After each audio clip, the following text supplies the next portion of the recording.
work. So I got in with the old janitor over there, and I mopped floors, washed blackboards, scooped poles, scooped snow. And when I left there the next summer, I took the winter term, the spring term, and 2 summer terms. That gave me enough credit to start teaching school. When I left there, I lived in $15. Wonderful. Then I started teaching, and I taught for 6 years, and got in the trucking business for about a year and a half in 1939 and 40, and then, well, first of all, in 1934, I tried to get in the service before I started with this story there, and I was too small. I couldn't qualify. Well, 41 and 42 came along, and we went to do it. Then I spent 28 years in the Army, got kicked out of the Army and sent to the penitentiary. I tell everybody that. The day after I retired, which was August of 1970, I went to work for the state penitentiary, office manager and records and stuff out there, and I worked there 15 years, and then they kicked me out of there because I got too old for them. I was on 6 age waivers because the state of Nebraska would allow you to work only till 65 at one time. Well, I got 3 age waivers up to 68. Then they changed the law to 70. I got 2 more, and then I got 3 more beyond that. Well, and I got kicked out of there 6 years ago. So. Well, thank you for sharing a little bit of your histories, and now we're going to go find some others, and we'll hear more. Okay. Thanks a lot. Thank you.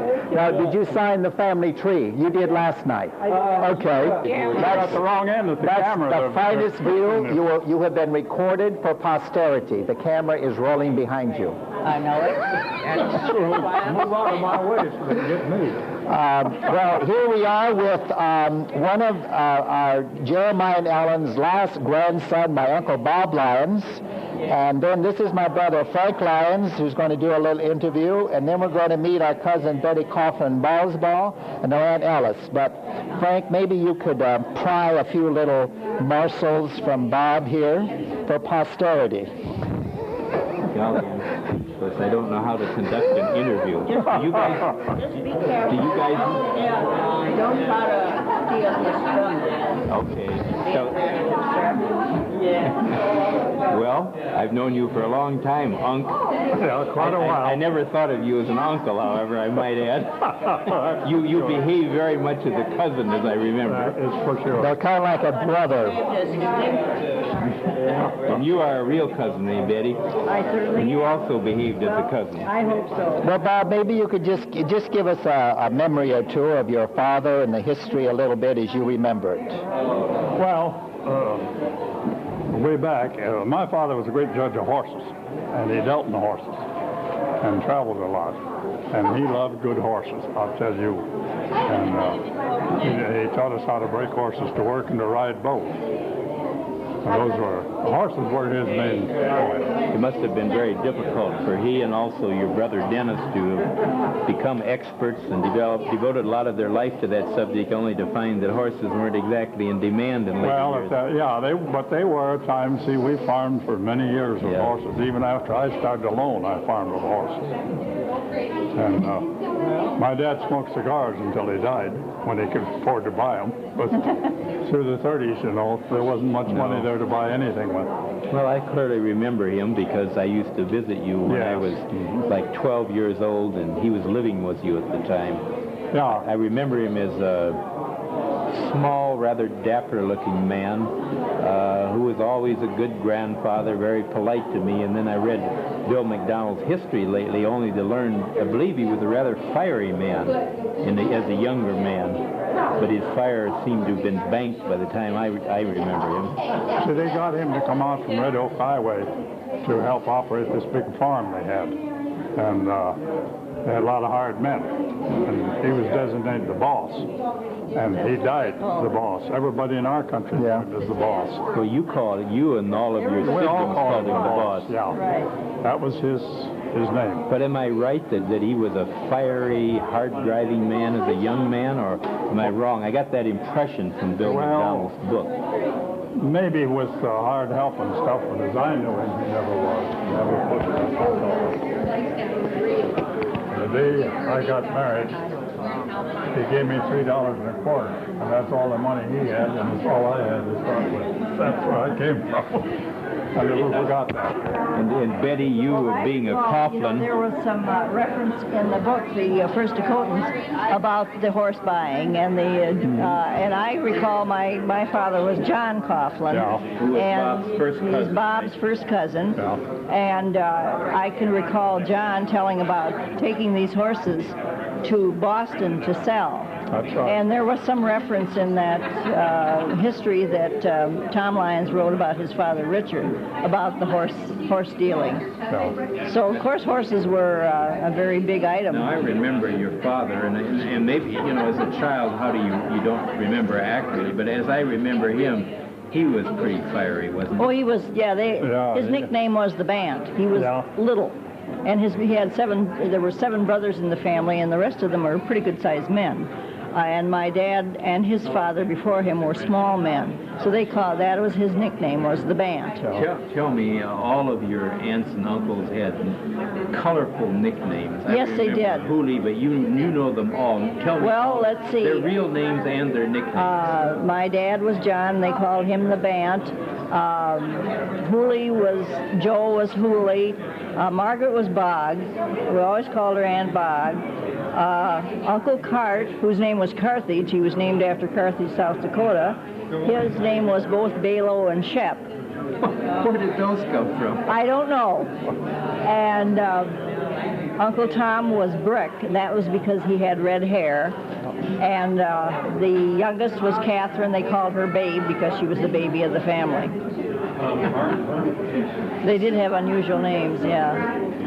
Well, now, Bob, I think you have a story harking back to Jeremiah in Chicago that your father told you. And your grandfather and our great-grandfather moved to Chicago in about 1850s and farmed near where the livestock yards are. Chicago Stockyards. Yes. He bought that very cheap, I heard, and it don't seem possible, for 10 cents an acre. And he farmed it for a while, and then he sold it, and he could not say dar, he also said dar. And he sold for $4 an acre, and he thought he made a fortune on it. And then they eventually moved out to South Dakota. And then Bridgeport where this farm was, is where Mayor Daley lived. Even though he became the mayor, he always lived in a modest bungalow there. That's right. I think it was near Soldiers Field. Bob, now, I remember at the last reunion, you gave a little recitation of the sad history of farming in South Dakota through your parents. They lost their farm. Yes. They bought it in 1906 for $10 an acre and had it paid for, and then they expanded and bought some land up in Buffalo County. Now, this was near Wagner, South Dakota. Where we lived, but Buffalo County was about 120 miles from there. They wanted a big pasture. And they finally lost the whole thing for $10 an acre. And they bought 440s of Indian land there. See, they came really to homestead and found out then they couldn't. They withdrew the 16 quarters that were available and allotted them back to Indians. And then they bought 440s of land, and that's where our home was, where we grew up. And 140 of that land was allotted to an Indian that was never born. We found out later years. So, but he still had it until he lost it, and then my brother Tom finally bought it back from the federal land bank. Do you remember what he paid for it? Tom, I think he paid $80 an acre for it. And my dad lost it for $10 an acre. And the place I bought, our auctioneer, who was supposed to have been rich, he lost it to the federal land bank. And I bought it back. Well, my brother Jerry bought it first. I didn't have any money. For $17 and a half an acre. And then after he died, I bought it from them. So that's the way things went. Well, maybe give us a fast little summary of the present. Betty, summarize the last 50 years of your life for us. Oh, wow. Well, You better leave part of it out, Betty. I think there's certain parts you should have talked. some of the runarounds with my cousins, yes. Yes. But I grew up in Wagner, and I was especially close to the William Lyons family because that's who I saw the most That was of. our grandfather. Right. And Bob's dad. And Bob's dad, and the rest of his brothers and sisters like Mary and Tom, because of course we lived near Wagner, so we were closer, I think, to that Lyons family than any Lyons family, and the Bill Lyons family in Yankton. And I remember going down to Vermillion to visit the Sadie Lyons in Vermilion, and as a child, and then coming back and stopping at the Lyons family farm in Yankton to warm up and have supper and then continue on to Wagner. So I have very warm memories of all those Lyonses and feel real close to all of them. Well, now, Bob, we know you, of course, you were a farmer in Wagner, and you retired a few years ago, and then you were elected to the state legislature for a number of years, first in the House, then the Senate. Yeah, I was in the House 6 years, and then I didn't want to run anymore, and the senator we had from here, who was a good Republican friend of mine, and he got sick and knew he was dying with cancer, so he called the governor and asked him to appoint me to fill out his term. Now, that was a wonderful gesture. Yeah, he was a wonderful man. Bipartisanship at its best. Yes. As a matter of fact, when he was still campaigning, he'd come up to our place and sit and drink tea or coffee with us instead of campaigning. He never campaigned against me at all. Well, you followed in the grand tradition of the Lyonses. So we are told your grandfather in Chicago was active as a supporter of Stephen Douglas. Yes. And not the first time a Lyons supported a losing candidate. And then his son Richard, as we know, great Uncle Dick to us, and your uncle, was very active politically. We'll hear a little more about that today. And resulted in being the mayor of Vermilion. And you certainly carried on the tradition of public service. And there's some other people here today we'll hear about that related topic. I believe I read in Bill McDonald's book that your uncle Richard Lyons one time went to Washington on some issues having to do with freight rates, had lunch with President Cleveland. I believe that's right. And I also believe William Jennings Bryan came to his mercantile store and spent the night several times. And then his son Thomas shared the stage with a great orator. Who was it, Bob? You remember reading in his book? I remember reading it. That's quite all right. There was a great orator from South Dakota here, the kind of the golden voice of the plains or prairies, and I can't remember the man's name. Maybe it was Blaine that he shared the stage with. Well, thank you very much. One more thing yes. I would like to bring up that was mentioned last night, but I didn't want to interrupt. There was a man came from Ireland, and he married one of the cousins, of Pat Lyons' family, and he went as the name of Pat Clare, and it's in the book. Well, he told my mother definitely that was not his name, because they were hoeing corn or chopping weeds in their corn and garden, and the English landlords come through riding horses with their hounds, run right through their garden, tramped it down.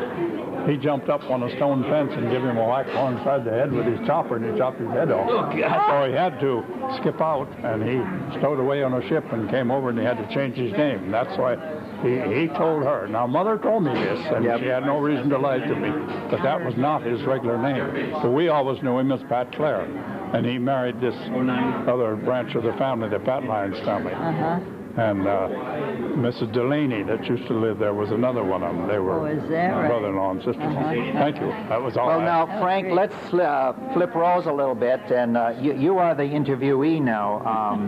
Frank is one of my 5 brothers. We all grew up here on a farm in Yankton, South Dakota, my twin sister Susan. And then Frank went to the School of Mines in Rapid City. And give us the summary of the last 40 years of your life. Well, I left there and worked for the Fairbanks Morris Company in Beloit, Wisconsin. I was drafted into the Korean War, spent 2 years amusing myself. I never really went into the war. I left there, worked for the John Deere Company in the United States and Europe and overseas in various places, Mexico, for the next 32 years. I left Deere 4 years ago. Worked partly for Deere, partly for other companies, and a year ago started my own business in consulting engineering business. And you have a rather unusual name for your own business. Oh yes, I call my company Emerald Associates. I thought as an on that. Emerald Associate. Oh, boy. And I also have a wonderful wife, Rita, who is here someplace. And I have 2 children, John and Kathleen, and 1 grandchild, Joey, who are with us today. Now, Frank has always had an active interest in the family, and he's the one who created this family tree in 1961. Oh, yeah. And we're inviting everyone to sign it, update it,